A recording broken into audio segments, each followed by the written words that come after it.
Hello ಕುಟುಂಬದವರೇ, ನಮಸ್ಕಾರ. ನಾನು ನಿಮ್ಮ ಮನೆ ಮಗಳು ಪುಷ್ಪ. ನಾವು ಬಂದು ಕುಂಭಮೇಳ ಒಂದು ಸ್ಥಾನಕ್ಕೆ ಹೋಗಿದ್ವು. ತುಂಬಾನೇ ಚೆನ್ನಾಗಿ ನಮಗೆ ಸ್ಥಾನ ಆಯಿತು. ಅಲ್ಲಿಂದ ಕಾಶಿಗೆ ಹೋಗಿದ್ವು. ಕಾಶಿಲೂ ಕೂಡ 2.5 ಅವರ್ ಅಷ್ಟೇ, 2 ಗಂಟೆ 30 ನಿಮಿಷಕ್ಕೆ ನಮಗೆ ಕಾಶಿಲ್ ಕೂಡ ದರ್ಶನ ಆಯಿತು. ಹಾಗೆ ಅಯೋಧ್ಯೆಗೆ ಹೋಗಿದ್ವು. ಅಯೋಧ್ಯೆಲೂ ಬಂದು 2 ಗಂಟೆ 30 ನಿಮಿಷ 40 ನಿಮಿಷಕ್ಕೆ ಅಯೋಧ್ಯೆಲಿ ಕೂಡ ದರ್ಶನ ಆಯಿತು.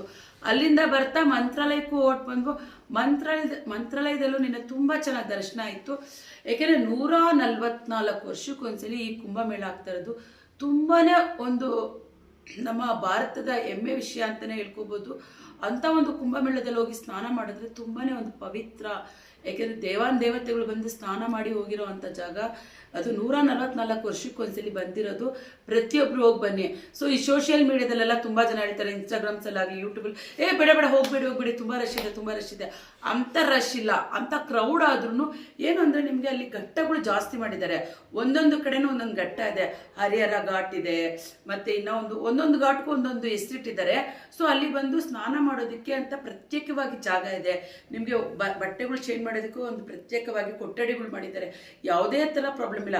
ಬಟ್ ಜನಗಳು ಕ್ರೌಡ್ ಇದ್ದೇ ಇರುತ್ತೆ. ಯಾಕಂದರೆ ಕುಂಭಕ್ಕೆಲ್ಲ ಸ್ನಾನ ಮಾಡಬೇಕು ಅಂದರೆ ಜನಗಳು ಬಂದಿರ್ತಾರೆ.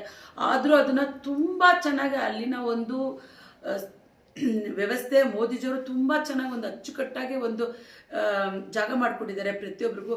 ಯಾಕೆ ಕ್ರೌಡ್ ಒಂದು ಕಡೆ ಹಿಂಗೆ ಕ್ರೌಡ್ ಹೋಗ್ತಾ ಇದ್ರೆ ಒಂದು ಕ್ರೌಡ್ ಈ ಥರ ಬರೋದಕ್ಕೆ ಮಾಡಿದ್ದಾರೆ. ಆದರೆ ನಮಗೆ ಇಲ್ಲಿ ಅಂತ ಅಂದರೆ ಸ್ವಲ್ಪ ಈ ಟೋಲ್ ಇರೋ ಜಾಗದಲ್ಲಿ ಮಾತ್ರ 1 ಅವರ್ ಏನೋ ಒಂದು ಕಡೆ ಸ್ಟೆಕ್ ಆದ್ವು ಅಷ್ಟೇ. ಅದು ಬಿಟ್ಟರೆ ಆರಾಮ್ಸೆ ಹೋಗಿ ಆರಾಮ್ಸೆ ಬಂದ್ವು. ತುಂಬ ಚೆನ್ನಾಗಿ ಎಲ್ಲ ಕಡೆನೂ ದರ್ಶನ ಆಗಿದೆ. ಏಕೆಂದರೆ ಪ್ರತಿಯೊಬ್ಬರು ಮಹಾಕುಂಭಕ್ಕೆ ಹೋಗೋರು ಕಾಶಿಗೆ ಹೋಗ್ತಾ ಇದ್ದಾರೆ, ಮತ್ತು ಅಯೋಧ್ಯೆಗೆ ಹೋಗ್ತಾ ಇದ್ದಾರೆ. ಹಾಗಾಗಿ ಅಲ್ಲಿ ಕ್ರೌಡ್ ಇದೆ. ಕ್ರೌಡ್ ಇದ್ರೂ ಒಂದು 3 ಅವರ್ ನಾವು ದೇವ್ರ ದರ್ಶನ ಮಾಡೋದಕ್ಕೆ ಕಾಯ್ದ್ರಲ್ಲಿ ಏನು ತಪ್ಪಿಲ್ಲ ಅಲ್ವಾ? ಖಂಡಿತ ಹೋಗ್ಬೋದು. ಆದಷ್ಟು ಶಿವರಾತ್ರಿವರೆಗೂ ಈ ಒಂದು ಮಹಾಕುಂಭಮೇಳ ಇರುತ್ತೆ. ಆದಷ್ಟು ಯಾರ್ಯಾರು ಹೋಗಿಲ್ವೋ ಈ ವಿಡಿಯೋ ನೋಡಿಕೊಂಡು ಮಿಸ್ ಮಾಡ್ಕೊಬಿಡಿ. ಸೊ ಇವತ್ತು ಇಲ್ಲ ನಾಳೆ ಹೋಗೋದ್ರಲ್ಲಿ ಪ್ಲ್ಯಾನ್ ಮಾಡ್ಕೊಳ್ಳಿ. ಸೊ ಆದರೆ ನಿಮ್ಮ ಕಾರಲ್ಲಿ ಕೂಡ ಆರಾಮಾಗಿ ಹೋಗಿ ನೀವು ದರ್ಶನ ಮಾಡ್ಕೊಂಬರ್ಬೋದು. ಯಾಕೆ ಟ್ರೈನಲ್ಲಿ ಆಲ್ರೆಡಿ ಬುಕ್ ಮಾಡಬೇಕಾದ್ರೆ ತುಂಬ ಲೇಟ್ ಆಗುತ್ತೆ. ಯಾವುದೋ ಟಿಕೆಟ್ ಕಾರು ಆ ಥರ ಎಲ್ಲ ಬುಕ್ ಮಾಡಿ. ಸೊ ಮಹಾಮೇಳದಲ್ಲೇ ನೀವು ಹೋಗಿ ಒಂದು ಸ್ನಾನ ಮಾಡೋದನ್ನ ಮಿಸ್ ಮಾಡ್ಕೊಬಿಡಿ. ತುಂಬಾ ಪವಿತ್ರವಾದದ್ದು. ನಿಮ್ಗೆ ಎಷ್ಟೇ ವರ್ಷದ ಏನೇ ಒಂದು ಪ್ರಾಬ್ಲಮ್ ಇದ್ರು, ಏನೇ ಒಂದು ಕಷ್ಟಗಳಿದ್ರು, ಹೋಗಿ ಆ ಮಹಾಮೇಳದಲ್ಲೇ ನೀವು ಸ್ನಾನ ಮಾಡ್ಕೊಂಬಂದ್ರೆ ಎಲ್ಲ ಪರಿಹಾರ ಆಗುತ್ತೆ. ಪ್ರತಿಯೊಬ್ಬರಿಗೂ ಒಳ್ಳೆಯದಾಗಲಿ. ಧನ್ಯವಾದಗಳು.